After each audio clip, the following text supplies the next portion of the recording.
আল্লাহ সান্ত্বনা দিতেছেন, কাসসামতুল কিয়ামাতা কিসমাইন, কিয়ামতকে দুই ভাগে ভাগ করছি।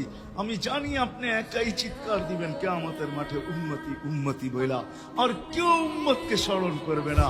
নবীরা তো মাকেও স্মরণ করবে না, বোনকেও স্মরণ করবে না, সবাই নাফসি নাফসি বলবে। আপনি উম্মতি বইলা চিৎকার দিবেন। বিদায় কিয়ামত আপনার আর আমার মাঝে ভাগ, আর কারো মাঝে না। সালতো তা সাফি তো সাফা, ওই দিন আপনি চাইতে থাকবেন, আমি দিতে থাকবো। আপনি সুপারিশ করবেন, আমি মঞ্জুর করতে থাকবো। লা ইউখজিকা ফি উম্মতি, আপনার উম্মতের ব্যাপারে আপনাকে আমি লজ্জিত করব না।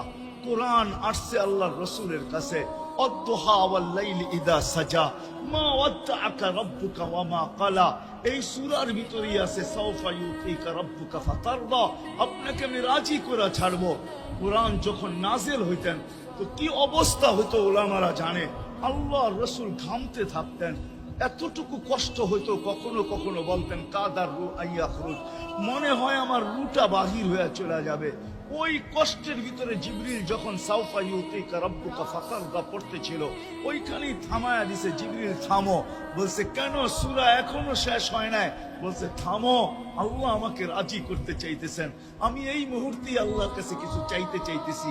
বলছে তোমাকে সাক্ষী রেখা। বলছে কি চাবে?